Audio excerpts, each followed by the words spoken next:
Hello friends, मैं हूँ विजया और आप देख रहे हो विजयास क्रिएटिव गार्डन। फ्रेंड्स, टमाटर के पौधे में बहुत तरह तरह की बीमारियां लग जाती हैं, तो उन सब बीमारियों का मैं कैसे अपना आसान सलूशन निकालती हूँ आपके संग शेयर करूँगी। फ्रेंड्स, टमाटर के पौधे में जनरली दो तरीके से बीमारियाँ आती हैं। एक तो मिट्टी से आती है, दूसरा जो है एनवायरमेंटल प्रॉब्लम रहती है, हवा से आती है। तो यहाँ पर आपको हम दिखाते हैं मेरे टमाटर के पौधों में जो मिट्टी से प्रॉब्लम आई है वो दोस्तों ये है। ये काले काले पैचेस पड़े हैं। इसको जो है बहुत लोग कहते हैं ये कैल्शियम की कमी से हुआ है, लेकिन अगर आपने अपनी मिट्टी में पर्याप्त मात्रा में कैल्शियम डाला है तो क्यों हो रही है? तो फ्रेंड्स, उसका जो है मेन कारण है कि मिट्टी में तो कैल्शियम है, लेकिन प्लांट की जड़ें जो हैं उस कैल्शियम को खींच नहीं पा रही हैं। तो वो जो है मेनली आपका ओवर वाटरिंग या फिर अंडर वाटरिंग से होता है, कम पानी से होता है। तो इसीलिए जो हमने इससे पहले वीडियो बनाया था उसमें हमने कहा था पानी का विशेष ध्यान रखिएगा। तो अगर आप पानी जो है ठीक से डालते रहोगे तो मिट्टी में जो भी न्यूट्रिएंट्स हैं प्लांट उनको खींचते रहेंगे। तो मैंने जो था, वैसे तो मेरी मिट्टी में कैल्शियम है, लेकिन फिर भी जो था मैंने इसके ऊपर जो है जो चूना हम लोग करते हैं ना, जो पुताई वाला वाइट वॉश वाला चूना होता है या फिर खाने वाला चूना, उसको बस मैंने 1 टीस्पून लिया, एक छोटा चम्मच लिया और 2 लीटर पानी में उसको मिक्स करके अपने सभी प्लांट्स की मिट्टी में डाल दिया, टमाटर वाले में। वैसे तो बोन मिल से भी ठीक हो जाता है। और ये जो टमाटर है जिनके नीचे काला काला लगा है दोस्तों, वो टमाटर खराब नहीं होते हैं। वो टमाटर पकने जल्दी लगेंगे तो वो खराब नहीं होते हैं। आप जो है काला हिस्सा निकाल करके फेंक दो और बाकी बार टमाटर यूज़ कर लो। मेरी किसी व्यूअर फ्रेंड ने कहा था कि उनके टमाटर छोटे छोटे हैं, वो पक रहे हैं, तो एक बार आप उन टमाटर को उठा करके देख लीजिए, कहीं ऐसा तो नहीं उनके नीचे भी काला काला लगा है। दूसरी कमी जो है, प्लांट की जो पत्तियां हैं वो पीली पड़ती हैं, पीली पड़ करके भूरी पड़ती हैं। तो देखिए, पीली और भूरी पड़ने का कई सारा कारण होता है। कोई रोग भी लग जाता है, लेकिन जो जनरली मुझे समझ में अपने प्लांट्स में आता है वो ये होता है कि पानी की कमी से हो गया है, या फिर ये भी होता है कि प्लांट में पोषक तत्वों की कमी होती है। पोषक तत्व कम होते हैं तो प्लांट जो है, जो पुरानी पत्तियां होती हैं उनसे खींच करके नई ग्रोथ नए फ्रूट्स में देने लगता है, तो नीचे की पत्तियां जो होती हैं पीली पड़ती हैं। तो इस चक्कर में इसको कमी को पूरा करने के लिए आप या तो फिर माइक्रो न्यूट्रिएंट पाउडर डालो जिसमें कि सभी चीज़ें रहती हैं, जिंक है, आयरन है, सब कुछ है, या फिर एप्सम सॉल्ट भी डाल सकते हो, या फिर जो हमने एक लिक्विड फर्टिलाइजर का वीडियो बनाया था वो भी डाल सकते हैं। उसमें आप जो है रूट फीडिंग भी करिए। तो दोस्तों, सभी तरीके के पोषक तत्व हमारे प्लांट को मिल जाते हैं। तीसरा जो है, इस तरीके की देखिए शुरुआती पत्तियां जो होती हैं थोड़ी काली भूरी हो जाती हैं। तो अब ये क्या है, आपको सीधे से इन पत्तियों को निकाल देना है, प्लांट में लगा नहीं रहना है। साथ में पत्तियां देखिए इस तरीके से सिकुड़ भी जाती हैं। इसको जो है कर्ली लीफ वायरस भी कहा जाता है। तो सबसे पहले जब ये मेरे प्लांट में आती है तो प्लांट को मैं ऊपर से टिप से काट देती हूँ। जहाँ तक सिकुड़ी हुई पत्तियाँ रहती हैं मैं उनको काटती चली जाती हूँ। जब मैं देखती हूँ कि नई ग्रोथ भी वैसी ही सिकुड़ी हुई आ रही है तब मैं प्लांट को पूरी तरीके से जड़ से निकाल देती हूँ। जड़ से निकालने के बाद उसको मैं कंपोस्ट में नहीं डाल करके बल्कि डस्टबिन में डालती हूँ।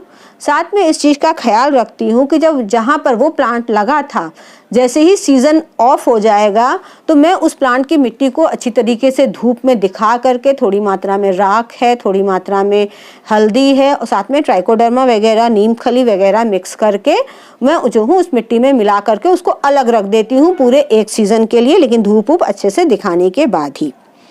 जब पत्तियां आपकी भूरी पड़ जाएं, पीली पड़ जाएं, तो सबसे आसान तरीका दोस्तों है उन प्लांट्स की पत्तियों को आप काट दीजिए। उनको लगा बिल्कुल मत छोड़िए, क्योंकि वो पत्तियां दोबारा से हरी नहीं होंगी।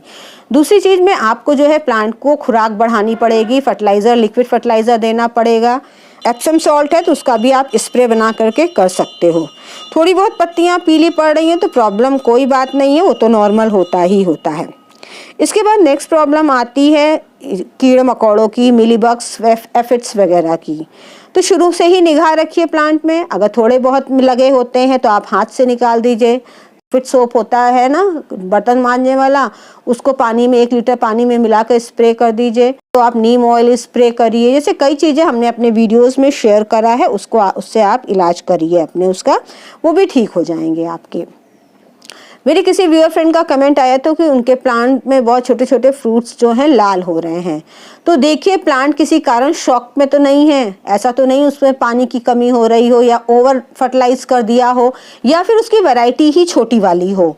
इसके कारण भी दोस्तों हो जाता है। या कई बार जो होता है कंपोस्ट वगैरह में टमाटर के बीज होते हैं वो जर्मिनेट हो जाते हैं, तो उनके फ्रूट्स कई बार अच्छे नहीं भी निकलते हैं। तो अगर आपने अच्छी क्वालिटी का लिया है तो आप चेक करना, न्यूट्रिएंट्स वगैरह, पानी की कमी देखिएगा। अदरवाइज वैसे कोई प्रॉब्लम नहीं है, हो सकता है वैरायटी ही हो उसकी टमाटर की। इसके बाद प्रॉब्लम आती है एक झुलसा रोग की, कि प्लांट जो है अचानक जो है झुलस जाता है। ये बहुत ज़्यादा ठंडी के कारण भी हो जाता है, बहुत ज़्यादा गर्मी से भी होता है। तो इस समय तो देखिए सर्दी के ही कारण हो रहा है। तो झुलस गया हुआ प्लांट आप उसको हटा दीजिए, उसको बिल्कुल मत रखिए, नहीं तो दोस्तों आगे दूसरे प्लांट्स में प्रॉब्लम आ सकती है। साथ में प्लांट जहाँ भी लगा है उसके आसपास सफाई रखिए नीचे की तरफ, क्योंकि कई चीज़ें जो होती हैं हमारे नीचे वीड्स वगैरह लगी होती हैं, जो हमारे कीड़े मकोड़े हैं उन्हीं से का सपोर्ट पा करके ऊपर चढ़ने लग जाते हैं। जहाँ पर गंदगी पड़ी होती है हमारे प्लांट्स के आसपास, वहीं वो अपनी पॉपुलेशन बढ़ाने लग जाते हैं। तो उस सबको सफाई रखिए। जो नीचे की कोई भी ये ग्रोथ होती है मैं उन सबको हटा देती हूँ, रखती नहीं हूँ। हाँ, प्लांट में जो है फंगस वगैरह की प्रॉब्लम आती है तो उसमें जो है बेकिंग सोडा भी असर करता है। बेकिंग सोडा को किस तरीके से यूज़ करते हैं उस पर मैंने एक ऑलरेडी वीडियो बनाया है, जिसका कि लिंक हम डिस्क्रिप्शन बॉक्स में डाल देंगे। वो भी दोस्तों इफ़ेक्टिव होता है।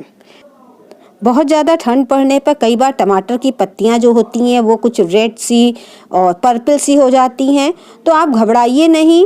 अधिक ठंड के कारण प्लांट जो होता है उसके अंदर फास्फोरस खींचने की ताकत कम हो जाती है, और उस फास्फोरस की कमी से जो है पत्तियां उसकी बैगनी और रेड सी होने लगती हैं।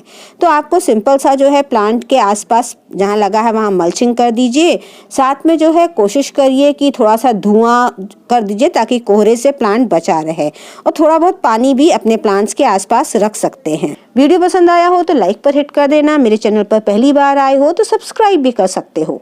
फिर मिलेंगे आपसे किसी नए वीडियो के संग, तब तक के लिए गुड बाय।